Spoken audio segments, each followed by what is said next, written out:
Assalamualaikum warahmatullahi wabarakatuh. Jumpa lagi dengan saya Yani yang hari ini di jurnal harian ke-6 tentang anti korupsi. Seperti biasa, mari kita bahas dulu rangkuman materinya. Nah, yang pertama akan saya bahas di sini adalah kita sebagai ASN, kita pasti memiliki sebuah jabatan ataupun fungsi peran kita sebagai ASN tersebut. Nah, di dalam fungsi dan jabatan ASN kita itu, kita mengemban amanah dan kepercayaan yang telah diberikan ke kita.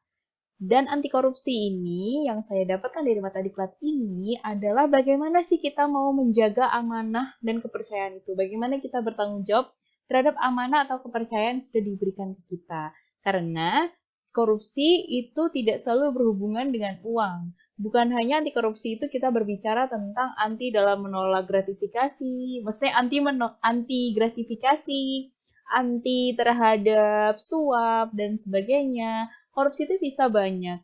Contohnya juga bisa pada korupsi waktu. Dan korupsi diri juga bisa terjadi. Korupsi diri itu maksudnya kalau misalkan kita ini sudah sangat capek sekali ataupun lapar, tapi kita memaksakan diri kita untuk terus bekerja. Nah, itu berarti kita korupsi terhadap diri sendiri juga. Nah, di sini berarti anti korupsi ini yang saya dapatkan di mata diklat ini adalah bagaimana kita menjaga amanah atau kepercayaan kita tersebut. Dan bagaimana cara menjaganya? Tentu kita harus bekerja secara jujur, kita harus bekerja dengan peduli, mandiri, dan juga disiplin. Oke, lanjut. Nah, sebenarnya negara Indonesia ini kaya atau miskin sih? Kalau dari yang kiri ini, saya ambil dari kumparan, kita dari laut saja kita sudah kaya. Migas sudah bernilai 210 triliun. Dari wisata bahari bisa 21 triliun. Kemudian dari mangrove, transportasi laut, dan dari terumbu karang, perikanan kita punya banyak sekali kekayaan di laut saja. Belum lagi kekayaan alam lainnya. Nah, sebenarnya Indonesia itu kaya sekali kan. Dan kemudian nih, kita lihat tingkat kemiskinan di Indonesia pada tahun 2019 itu ada masih 25,14 juta atau 9,41% kita itu berada di bawah garis kemiskinan. Nah, berarti apa? Berarti kita masih ada ruang untuk memberikan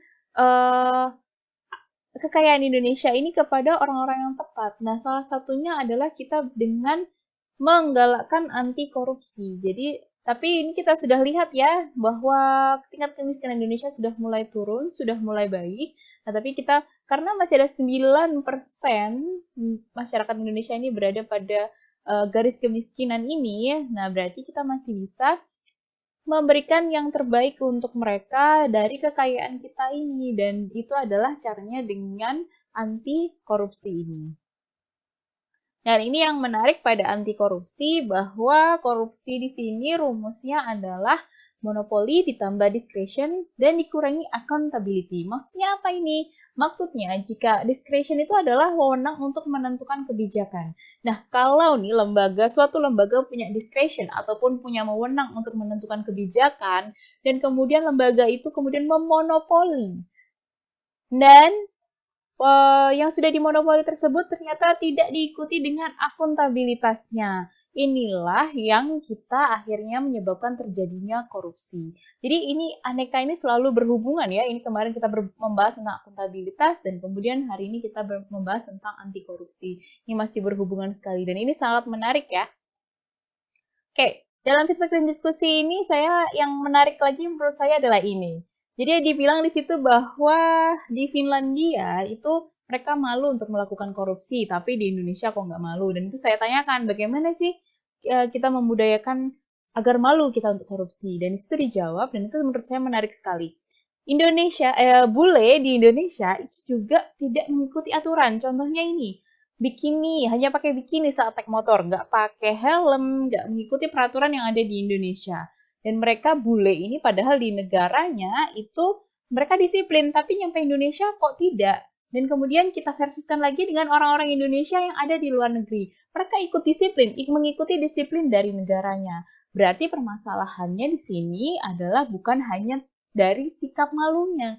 Jadi di sini adalah permasalahan di Indonesia ini adalah bagaimana penegakan hukumnya, kedisiplinan ini ditanamkan di kehidupan kita.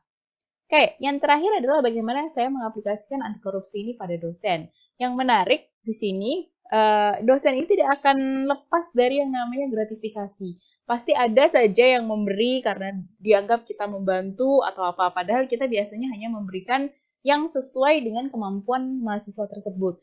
Nah, ternyata dari gratifikasi yang kecil saja itu bisa menjadi bibit-bibit korupsi. Misalkan seperti ini, kalau misalkan saya tahun ini meluluskan satu anak, kemudian anak itu memberikan saya jam tangan misalkan. Tahun depan lagi ada anak yang lulus lagi, dan itu anak itu memberikan saya sepatu. Nah, tahun depan saya kalau misalkan tidak ada yang memberi, saya akan ada perasaan kok saya nggak ada yang diberi ya. Nah, itu akan ada muncul embrio-embrio korupsi di situ.